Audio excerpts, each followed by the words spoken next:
여러분이 잘 아시는 대로 오늘은 어머니 날이고 또 어머니 주일입니다. 미국 사람들도 우드로 윌슨 대통령이 이 어머니 날을 공휴일로 선포한 이후로 매년 어머니 날을 지킵니다.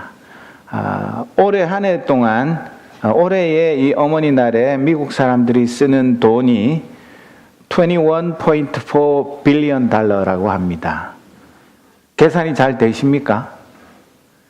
저는 한참 이렇게 계산하느라고 애를 먹었는데 214억 달러, 우리 돈으로 1달러에 1,000원씩으로 쳐도 21조 4천억, 엄청난 돈을 쓰는데 이 많은 돈을 쓴다고 해서 어머니들이 진정 기쁘고 행복하실까요? 2015년에 미국 전 세계적으로 Save the Children이라는 유명한 단체에서 발표한 Mothers Index, 어머니 지수, 그걸 보면 미국은 33위에 불과합니다. 우리 사우스 코리아가 30위입니다. 그러니까 어떻게 된 건지는 잘 모르지만 한국 어머니들이 미국 어머니보다 조금 더 행복하다, 그런 통계가 있습니다. 우리 세상 어머니들은 자식들이 어떻게 하는 게 효도하는 거라고 생각합니까? 술세하고 성공하고 또 어머니 날 맞으면 비싼 선물하고 효도 관광시켜주고 이런저런 것들, 어머니에게 듬뿍 용돈도 드리고 그러면 어머니가 기뻐하시겠지만, 우리 믿음의 어머니들은 우리 자녀들에게 받고 싶은 가장 큰 선물이 무엇일까요? 사람마다 다르겠지만 제가 생각할 때는 우리 어머니는, 제가 목사로서 주의 복음 전하며 믿음으로 바로 사는 것, 그것이 제일 큰 선물이고 우리 어머니가 제일 기뻐하시는 진정한 효도라고 생각을 합니다. 우리 모든 믿음의 형제 자매 여러분, 이 어머니 날, 어머니 주일을 맞아서 우리가 진짜 어머니에게 드릴 효도가 무엇인지를 다시 한번 잘 깨닫고, 우리 어머니의 마음에 우리 자녀들을 생각만 해도 마음에 기쁨과 감사가 넘치고, 누구를 만나도 우리 아들은, 우리 딸은 다른 건 몰라도 어디에서 무엇을 하며 살든지 믿음으로 하나님을 기쁘시게 하는 삶을 잘 살고 있습니다. 그렇게 말하면서 기뻐할 수 있는 그런 자녀들로 살아야 하지 않겠습니까? 그것만이 우리 어머니들이 평생에 걸쳐서 눈물로 기도하며 우리를 위해서 온갖 희생을 하신 그 사랑에 보답하는 길이라고 생각합니다. 그래서 1년에 단 하루, 오늘만 어머니의 은혜와 사랑을 감사하는 것이 아니라 1년 365일 평생토록 아무리 갚아도 다 갚을 수 없는 그 어머니의 한없는 사랑, 그것을 갚으면서 살아가는 저와 여러분이 되기를 진심으로 소원합니다. 사도행전 속에는 하나님의 복음을 전파하다가 투옥된 사도들을 기적적으로 구출한 사건이 3번 나옵니다. 오늘 이 본문에 나오는 하나님께서 12사도를 감옥에서 천사를 통해서 구출한 것과, 또 뒤에 가면 12장 1절에서 19절에 보면 베드로를 감옥에 가둬놓고, 오늘 본문에 나오는 것처럼 밤새 감쪽같이 사도들이 다 없어졌기 때문에 베드로를 가둬놓고는 손발에다가 절대로 도망 못 가게 요즘 같으면 수갑을 채워놓고, 또 맥중으로 이렇게 감시를 하는데도 그럼에도 불구하고 하나님께서 천사를 통해서 베드로를 구출한 사건과, 또 나중에 사도행전 16장 16절에서 26절에 보면 바울과 실라가 아무 죄도 없는데 억울하게 죽도록 얻어맞고 실신했을 때에 빌립보 감옥에다가 가둬놓고, 맞아서 만신창이가 돼서 꼼짝도 못하는 사람들을 이 손발에 또 역시 꽁꽁 묶어 놓았는데 큰 지진이 일어나서 그 손발에 묶었던 것이 다 풀리고 그 감옥 문이 활짝 열린 사건이 기록되어 있습니다. 미국 사람들은 성경에 나오는 천사들을 하나님 섬기듯이 이 천사교라는 게 있어가지고 그 천사에 관한 것만 따로 만들어서 파는 그런 그 스토어가 있습니다. 거기 가면 뭐 온갖 종류의 천사 사진 또 뭐 조각상 책 뭐 별거 다 파는데 그 사람들은 번지수를 한참 잘못 짚은 것입니다. 오늘도 하나님께서 필요하면 천사를 보내서 주의 일을 하는 일꾼들을 도우시고 역경 속에서 건져주시는 그런 하나님은 맞습니다만은 하나님을 경배하는 것이 아니라 하나님의 심부름꾼인 천사를 숭배하는 사람들은 그것은 또 하나의 우상 숭배의 죄를 짓는 것입니다. 그런데 오늘 이 본문에 나오는 거 보십시오. 참 이 베드로와 12사도는 오순절 성령 강림 이후에 성령 충만하고 성령의 권능을 받고 난 후에 줄기차게 지치지도 않고 열심히 주의 복음을 증거해서 하루에 3,000명, 5,000명이 회개하고 돌아오는 그런 구원의 역사가 일어났습니다. 그리고 우리가 지난번에 살펴본 대로 성전 그 미문에 앉아서 태어날 때부터 안전뱅이가 되어 거지로 구걸하던 사람, 그 사람을 나사렛 예수 그리스도의 이름으로 고쳤을 때에 수많은 사람들이 하나님의 능력을 찬양하고 5,000명이 회개하고 주님께로 돌아오는 역사가 있었습니다. 그러나 이 베드로와 요한은 체포돼서 하룻밤 그 구치소에서 자고 다음날 신문 받았지만 아무 죄가 없어서 풀려났습니다. 그랬으면 됐을 텐데 오늘 본문을 보면 이 복음의 대적자들은 이 제자들이 복음을 전하는 것이 도저히 못마땅해가지고 오늘 주인공들이 누구입니까? 보면 대제사장과 그와 함께 있는 사람, 즉 사두개인의 당파. 이 대제사장과 사두개인들은 하나님의 일을 하는, 대제사장은 제일 그 높은 사람 아닙니까? 그럼에도 불구하고 이 대제사장과 아주 세속적인 권력에 취해 있는 이 사두개인들은 육체의 부활을 믿지 않는 사람들입니다.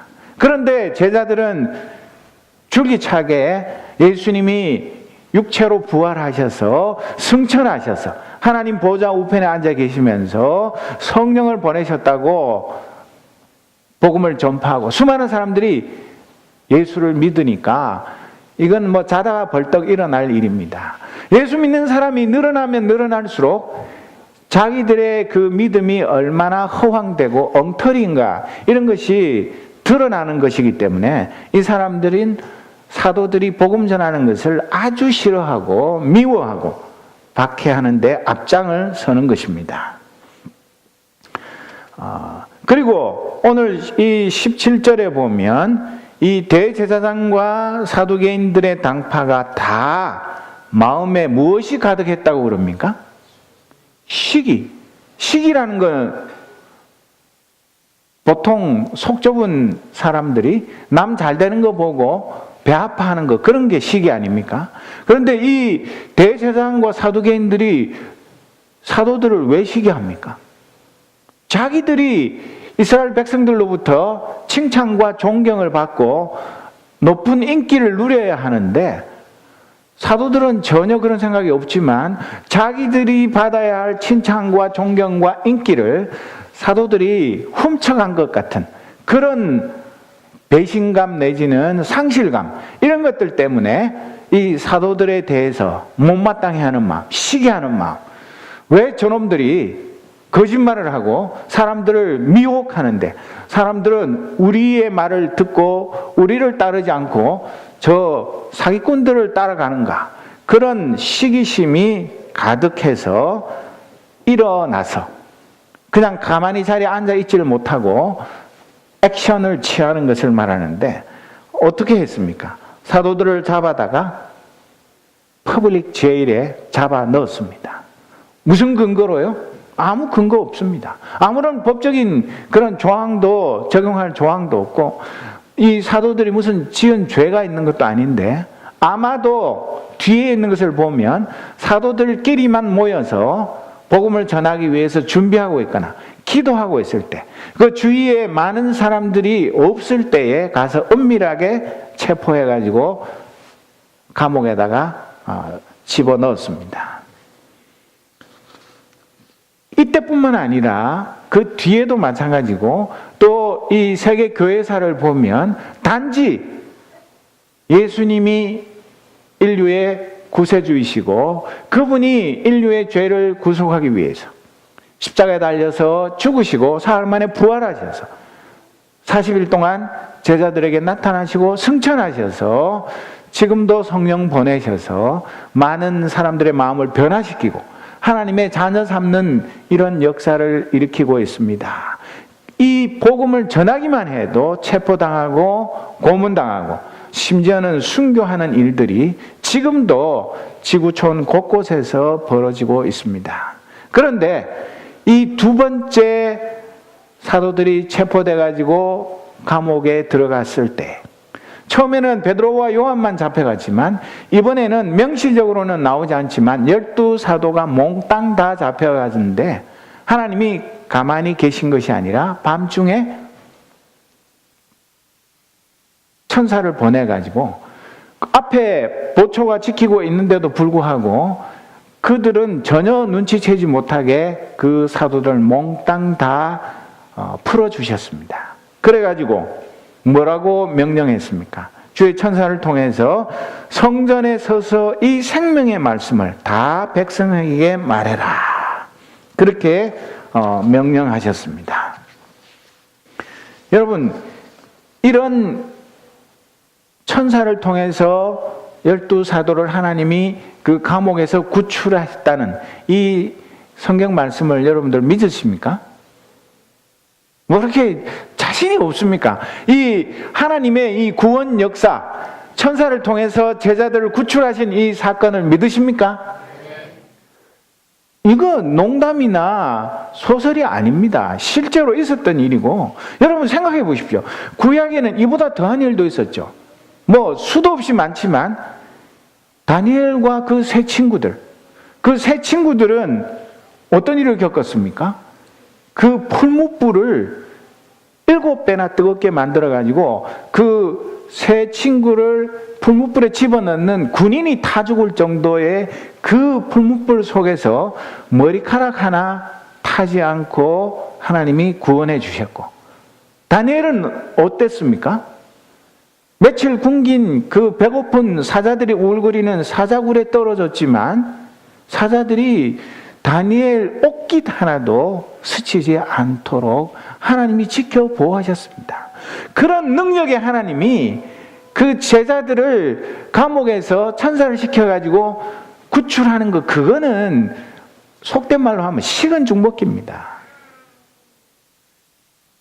그런 일을 하나님은 베푸셨고, 그 사도들이 조금도 핍박에 위축되거나 기죽지 말라고 그 사도들을 격려하시고 위로하시고 용기를 북돋워 주셨습니다. 그리고 이 사도들에게 밤중에 구출됐는데 새벽부터 바로 성전에 가서 아침 제사 드리러 오는 부지런한 이스라엘 백성들에게 이 천국 복음을, 이 생명의 복음을, 이 진리의 말씀을 힘써 증거해라. 그렇게 말씀하셨습니다. 여러분, 내가 그 감옥에 갇혀 있다가 천사에 의해서 풀려난 사도라고 생각하면 그 명령에 순종하겠습니까? 아유, 나는 이제 한번 감옥에 가보니까 끔찍해서 그만할래요. 나는 그냥 집에 가서 쉴래요.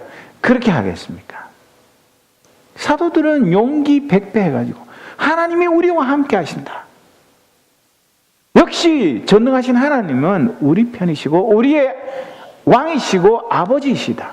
이 믿음 가지고 담대하게 또 또 잡혀갈 거 뻔히 불을 보듯 뻔한 거 아닙니까?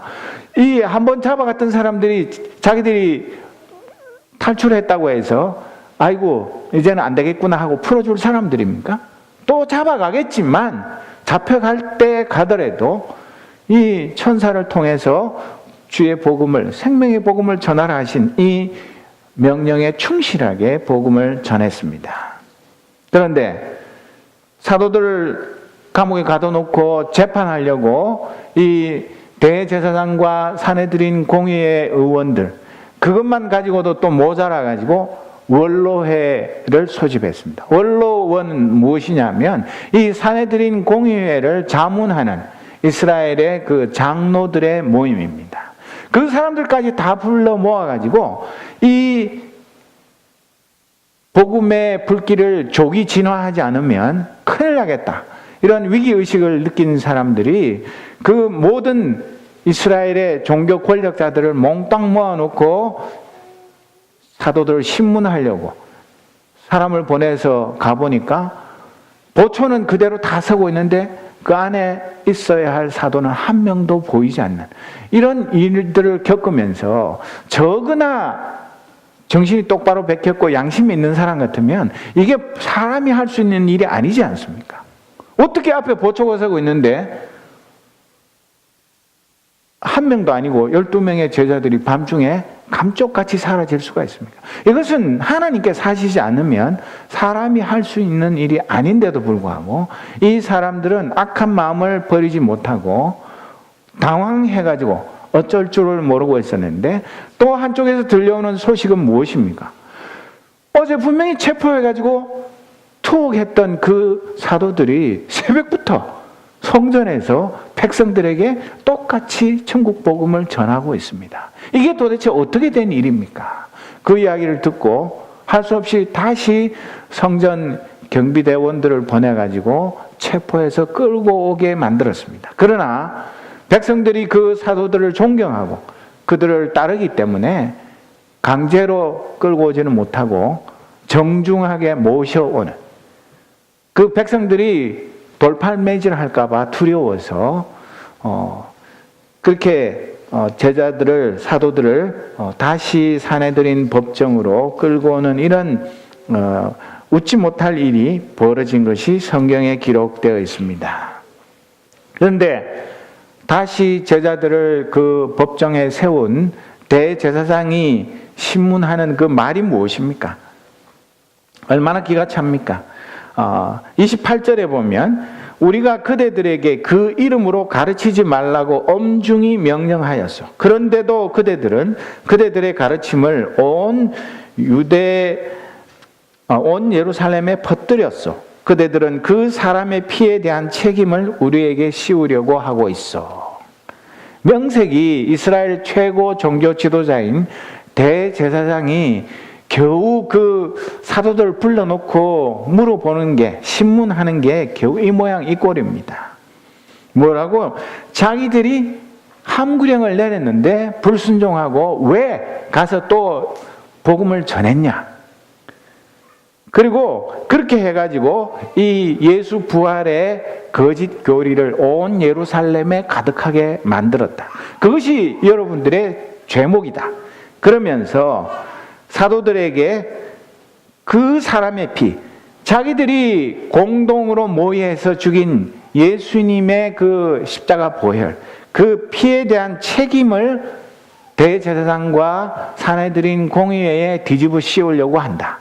그러니까 너희들은 정말 나쁜 놈들이다. 그런 논리로 신문을 하고 있습니다.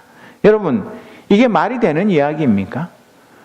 주의 복음을 증거하는 게 무슨 죄입니까? 어느 시대 어느 상황을 막론하고 예수님은 하나님의 아들이시요 메시아이시요 우리의 죄를 용서하시기 위해서 이 땅에 오셔서 대신 십자가에서 죽으시고 부활하시고 승천하셔서 성령을 보내셔서 이 땅 위에 하나님의 교회를 세우시고 누구든지 예수님의 그 보혈의 공로를 믿는 자는 구원을 얻게 한다. 이게 무슨 죄입니까? 그런데도 지금도 세계 곳곳에서 이 복음 전하기만 하면 체포되고 또 신문당하고 또 투옥되고 고문당하고 심지어는 순교까지 당하는 것이 오늘의 현실입니다. 그런데 이 도둑놈 재발절인 대제사장의 그 신문을 보십시오. 그들은 마태복음 27장 25절에 뭐라고 기록되어 있냐면, 그러자 온 백성이 대답하였다. 그 사람의 피를 우리와 우리 자손에게 돌리시오. 예수님을 바라바 대신, 바라바는 풀어주고 예수님은 십자가형에 처하라고 고래고래 고함 지르면서 빌라도를 압박할 때에 빌라도에게 온 백성, 거기에는 대제사장과 여기에 신문하고 있는 사내들인 공의회 회원들, 또 이스라엘의 장로들인 그 원로원에 있는 사람들 다 그 자리에 있었고, 그 사람들이 주동한 일 아닙니까? 그들이 뭐라고 말했습니까? 그 사람의 피, 예수님의 그 무죄한 그 피를 우리와 우리 자손에게 돌리고 당신은 걱정하지 말고 그냥 사형 판결만 내려주시오. 그렇게 얘기해놓고 이제 와서 발뺌을 하고 있습니다. 정말 비겁하고 치사한 인간들입니다. 그런데 베드로와 사도들은 뭐라고 대답합니까? 사람에게 복종하는 것보다 하나님께 복종하는 것이 마땅합니다. 이게 쉬운 얘기입니까?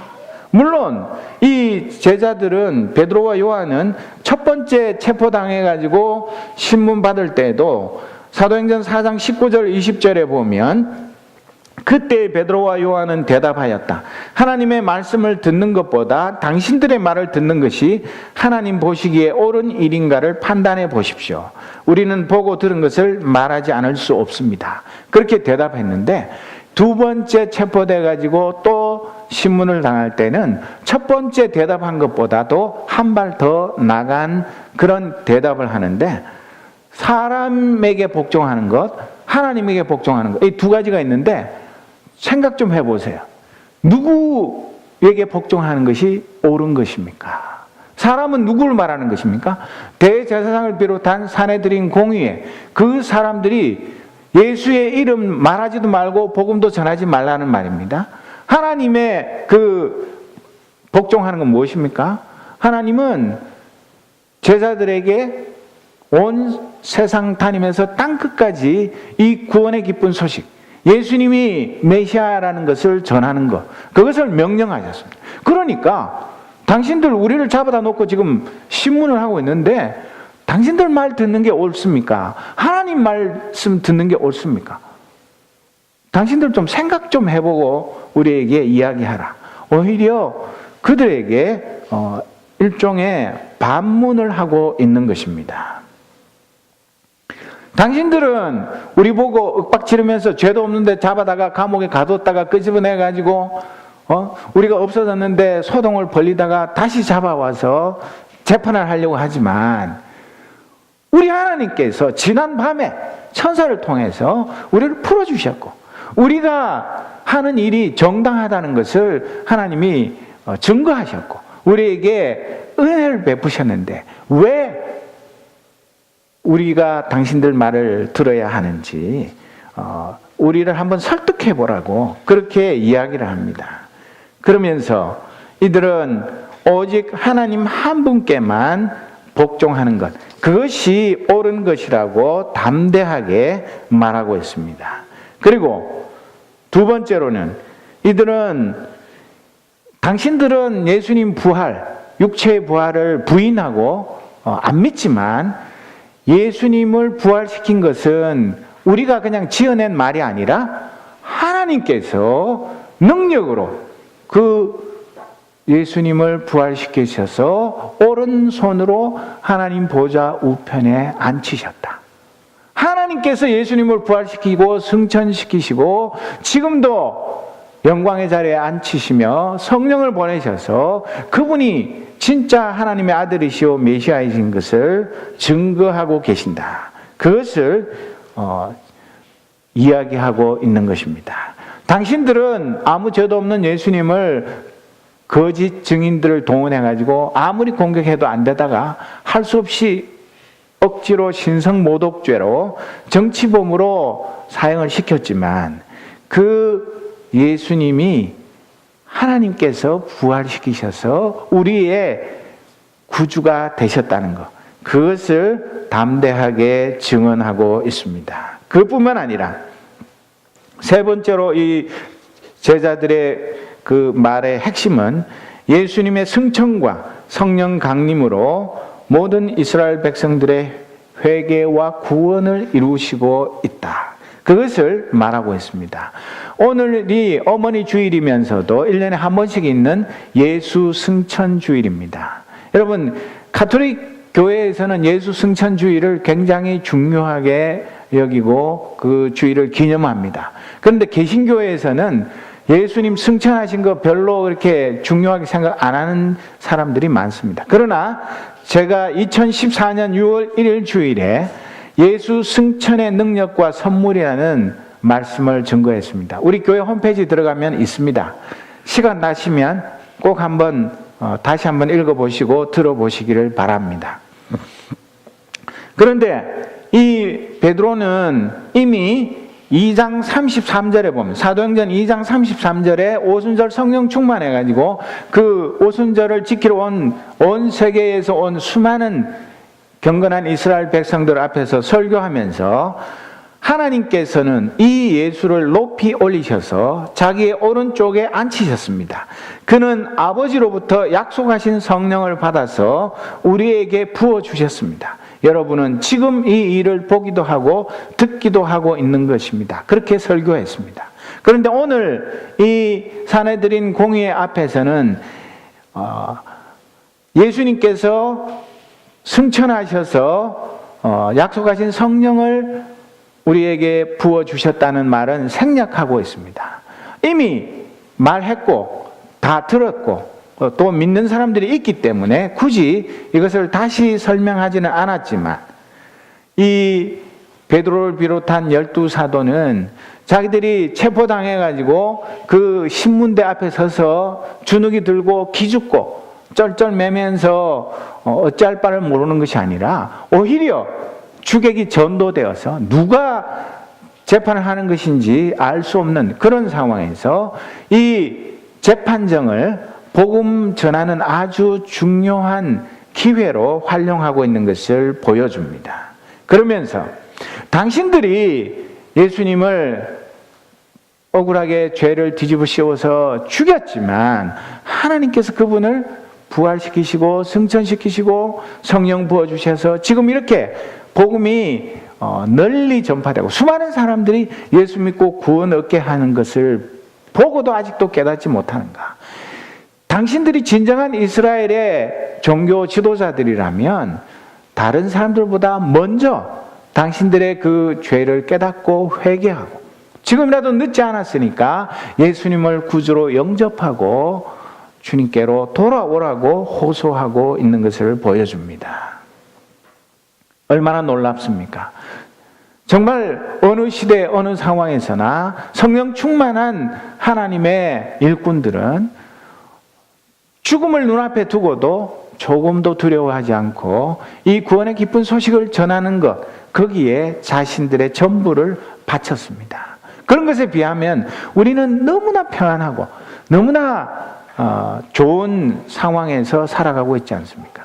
미국도 점점 이 공공장소에서는 이제는 뭐 성경도 함부로 못 들고 다닐 판이고 뭐 기도도 못할 지경이고 예수님을 전할 수도 없는 이런 상황으로 가고, 앞으로는 자칫 잘못하면 교회 바깥에서 복음을 전하다가는 체포당해서 감옥에 갈지도 모르겠지만, 그런 상황이 온다 할지라도 우리가 해야 할 우리 평생에 가장 중요한 일이 무엇입니까? 직장에서 직장 생활도 열심히 해야 되고, 생업터에서 또 먹고 살기 위해서 열심히 일도 해야 하고, 또 가정 생활도 잘 해야 하지만 궁극적으로 우리는 예수 부활의 증인으로 부름을 받은 하나님의 자녀들입니다. 그렇다면 우리의 일생의 가장 중요한 일은 이 구원의 기쁜 소식을 아직도 듣지 못하고 믿지 못하고 회개하고 돌아오지 못한 저 죽어가는 수많은 영혼들에게 언제나 어느 곳에서나 이 복음 전하는 것, 이것이 우리 일생 일대의 중요한 사명이요 목적입니다.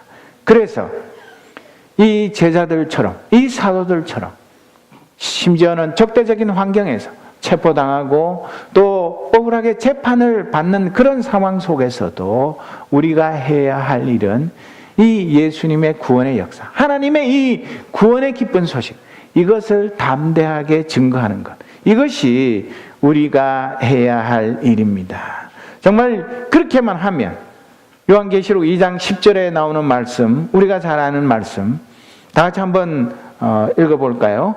내가 죽도록 충성하라. 그리하면 내가 생명의 관을 내게 주리라. 대충 그냥 필요에 따라서 적당히 해라, 그런 것이 아니라 분명히 뭐라고요? 죽도록 충성해라. 목숨도 아까워하지 않고 우리의 모든 것을 다 바쳐서 이 복음 전하는 일에 충성하라. 그렇게 하면 하나님께서 생명의 면류관을 우리에게 주시겠다고 약속하셨습니다. 그렇기 때문에 우리는 평안할 때는 복음을 전하다가 조금만 어려우면 입 다물고 내가 크리스찬 아닌 것처럼 카멜레온처럼 시침이 떼는 그런 삶이 아니라 어떤 환난과 핍박 속에서도 내가 크리스찬인 것을 당당하게 드러내면서 이 복음 전하는 일에 죽도록 충성하면 하나님께서 우리와 함께 하시고 우리에게 큰 능력을 베푸셔서 이 사명 끝까지 잘 감당하게 하실 것입니다. 그래서 가장 이 세상에서 위대한 사람들이 누구입니까? 순교자입니다. 순교자들이 누구입니까? 바로 이 증인이란 말이, 말투스라는 이 헬라어 단어는 증인이라는 뜻도 있지만 순교자라는 뜻도 같이 가지고 있는 것입니다. 참된 증인은 순교를 두려워하지 않는 사람이 진정한 증인입니다. 그래서 우리도 앞으로 갈수록 험난한 상황이 닥쳐온다 할지라도 우리는 증인이요, 필요하다면 순교도 불사하는 그런 복음의 증언자로서 주님께 충성을 다하는 그런 삶을 살 때에 우리의 부모님 기뻐하시고 또 우리 하늘의 부모님도, 우리 하늘 아버지께서도 우리의 삶을 기뻐 받으실 것입니다. 이 사명에 끝까지 충성을 다하는 저와 여러분이 되시기를 주님의 이름으로 축복합니다. 기도하겠습니다. 하나님 아버지, 오늘은 어머니 주일이요 예수 승천 주일입니다. 우리에게 믿음의 어머니 주신 하나님 감사합니다. 그 어머니의 마음에 우리가 믿음으로 바로